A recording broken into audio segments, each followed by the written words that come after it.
Todos piensan que el mayor imperio criminal de la televisión nació dentro de una casa rodante en medio del desierto de Albuquerque, pero la realidad es mucho más compleja. La maquinaria perfecta que hizo intocable a Heisenberg empezó a construirse años antes. A simple vista, Jimmy McGill y Walter White no tenían nada en común, pero psicológicamente eran exactamente la misma persona, dos hombres mediocres, pisoteados por el sistema y humillados por sus propios seres queridos. Para dejar de ser víctimas, tuvieron que destruir sus propias identidades y crear a dos alter egos invencibles, Heisenberg y Saul Goodman. Hoy vamos a ordenar la línea de tiempo definitiva de este universo. No vamos a ver un simple resumen, vamos a analizar cómo estos dos egos gigantescos colisionaron y se usaron mutuamente para construir, pieza por pieza, el ecosistema criminal perfecto. Capítulo 1. El nacimiento de Saul. La historia de Jimmy McGill arranca con un intento desesperado por encajar en un sistema que lo miraba desde arriba. Antes de ser Saul Goodman y los comerciales de televisión, él era Sleeping Jimmy, un estafador en Chicago que se ganaba la vida fingiendo accidentes y engañando a incautos. Era un tipo brillante, pero que usaba su inteligencia para sobrevivir al margen del sistema. Hasta que un día, un error lo lleva a punto de pisar la cárcel y su hermano mayor tiene que ir a rescatarlo. Ese hermano era Chuck McGill, un abogado brillante, millonario y socio fundador del bufete más prestigioso de la ciudad, H&M. Chuck saca a Jimmy de la cárcel con una condición: dejar esa vida, mudarse a Albuquerque y conseguir un trabajo honesto. Y Jimmy lo hace, pero pronto los roles se invierten. Chuck desarrolla una extraña enfermedad psicosomática, una fobia paralizante a la electricidad, obligándose a vivir encerrado en su propia casa, a oscuras, aislado del mundo. Durante años, Jimmy fue la única conexión de Chuck con la realidad. Iba todos los días a llevarle el diario, hielo y comida. Jimmy cuidó a su hermano mayor con una devoción absoluta, buscando desesperadamente una sola cosa: que Chuck por fin se sintiera orgulloso de él. En secreto, Jimmy quería ser como su hermano, así que empezó a estudiar Derecho a distancia en la Universidad de Samoa Americana, un título por correspondencia, con poco prestigio, pero ganado con sudor puro. Cuando Jimmy aprueba el examen del colegio de abogados y se recibe, espera el abrazo de su hermano y un lugar en la firma. Pero en lugar de eso, se encuentra con una pared. Chuck sabotea en secreto su contratación. Para él, la ley es algo sagrado, y la idea de que un ex estafador tenga un título, aunque se haya forzado, es una aberración. En el fondo, Chuck nunca iba a perdonar el pasado de su hermano, y mucho menos lo iba a ver como a un igual. Jimmy queda humillado y relegado a trabajar como defensor público por monedas, armando su oficina en el cuartito trasero de un salón de belleza de manicura, durmiendo en un sillón plegable. La única persona que lo trata como un par es Kim Wexler, una abogada brillante de la firma de su hermano. Kim es la única que ve el verdadero potencial de Jimmy, y con la que comparte un amor genuino y profundo. Jimmy intenta jugar limpio por ella, pero se da cuenta de que jugar con la regla de los buenos es una trampa diseñada para que él siempre pierda. Si la élite nunca lo iba a aceptar por ser honesto, se iba a asegurar de ser el abogado más astuto de todos. Para sobrevivir al dolor del rechazo de su hermano, entierra a Jimmy McGill y crea a Saul Goodman, un alter ego cínico y sin moral, un tipo al que no le importa el daño colateral. Su primera pieza clave la encuentra en la cabina de cobro del estacionamiento del juzgado. Ahí conoce a Mike Ehrmantraut, un ex policía. Lo que empieza como peleas por un ticket se transforma en una alianza. Mike se convierte en sus ojos y sus oídos, el solucionador que limpia lo que las leyes no pueden. Pero el punto de no retorno llega cuando Saul se cruza a los malos. Por un error, termina arrodillado en el desierto negociando por su vida frente a Tuco Salamanca. Saul logra usar su labia para evitar una masacre. Al ver su habilidad para torcer la realidad, es arrastrado al mundo de los Salamanca, siendo ahora un abogado criminal. Y es a través de Mike que Saul llega a tener línea directa con el rey en las sombras de Albuquerque, Gustavo Fring. Saul Goodman había logrado construir una red intocable de lavado de dinero, empresas fantasma y contactos con los distribuidores más peligrosos. El tablero de ajedrez ya estaba completo, solo le faltaba encontrar a su rey. Y a pocos kilómetros de ahí, ese rey, humillado y ahogado en deudas, acababa de recibir un diagnóstico de cáncer de pulmón inoperable. Capítulo 2. La colisión de los egos.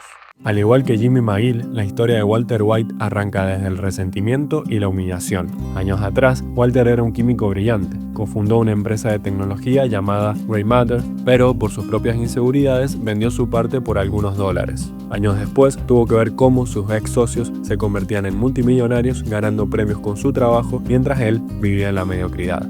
Atrapado como un profesor de secundaria frustrado, una esposa embarazada y deudas asfixiantes, hasta que recibe el golpe definitivo: cáncer de pulmón terminal. Pero para Walter no fue una tragedia, fue una liberación. La excusa que su ego reprimido había estado esperando durante 50 años para por fin dejar de ser una víctima y empezar a romper las reglas. Buscando dejarle plata a su familia, se asocia con un ex alumno, Jesse Pinkman, para cocinar lo que ya sabemos. Sus primeros intentos en el inframundo terminan en explosiones, personas disueltas en ácido y enfrentamientos en el desierto. Walter se da cuenta de que tiene el producto más puro y adictivo del mercado, pero no tiene la más mínima idea de cómo venderlo a gran escala ni cómo lavar los billetes sin ir preso. Eran dos amateurs haciendo demasiado ruido. Necesitaban un gerente. Y ahí es cuando cometen la locura de secuestrar a Saul Goodman. Cuando lo llevan frente a la fosa, Walter y Jesse se creen los criminales más peligrosos del mundo, pero para Saul, que ya negociaba su vida frente a verdaderos psicópatas, estos dos eran un chiste. Sin embargo, Saul comete el error más catastrófico de su carrera. Su propio ego le hace creer que puede controlarlos. Saul decide formalizar la relación, los saca de las calles, les arma el entramado para lavar los ingresos usando la página web del hijo de Walter y les enseña a pensar como una corporación. Así que Saul, cegado por la ambición de cobrar su porcentaje, hace la conexión definitiva. Usa a Mike para presentarle a Walter al dueño de todo el tablero, Gustavo Fring. Ese apretón de manos debía ser la cima del negocio, pero fue el principio del fin. Al entrar al imperio de gas, la humanidad de Walter desaparece por completo y Heisenberg toma el volante. Y ahí es donde Saul se da cuenta del error fatal que cometió. Walter empieza a romper todas las reglas. Desafía a Gas, manipula a Jesse y arrastra a Saul a crímenes que cruzan cualquier límite. La dinámica de poder se invirtió de forma brutal. Cuando Saul intenta renunciar, Walter lo acorrala en su propia oficina y le deja las cosas claras. We're done when I say we're done. Saul se había convertido en un rehén de su propia ambición. Capítulo 3. El pico del narcisismo. Comenzó una guerra fría entre Walter White y Gustavo Fring. Saul Goodman estaba atrapado en el medio. Gas era el rey indiscutido, con el control total de la ciudad.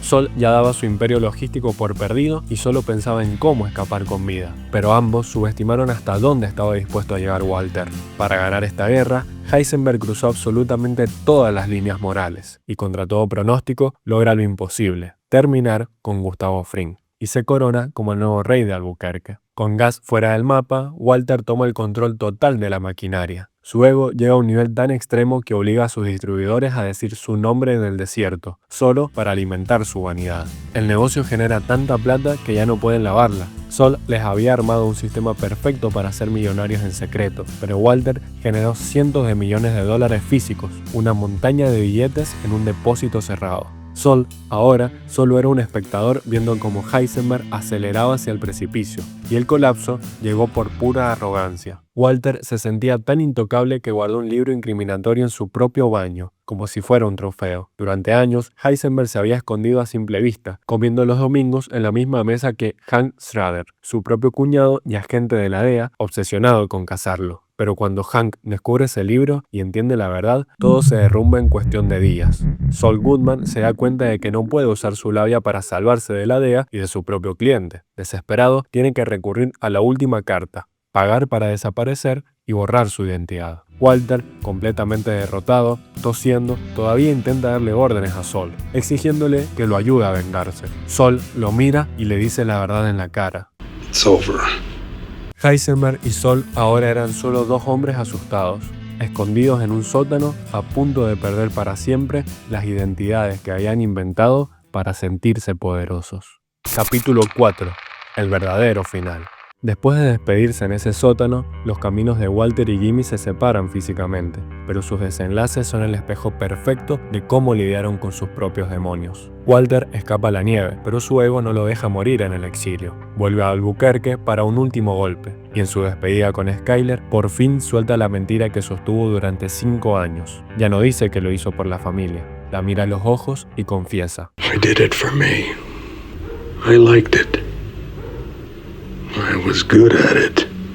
Walter White había muerto hace años. El hombre que cae al piso, sonriendo mientras acaricia una máquina de cocinar meta, es Heisenberg. Murió exactamente como quería, abrazado a su propia creación. Jimmy, por otra parte, escapa a Omaha, bajo el nombre de Jim Takavich. Vive una vida gris, atrapado en la paranoia constante, hasta que eventualmente su pasado lo alcanza y es arrestado.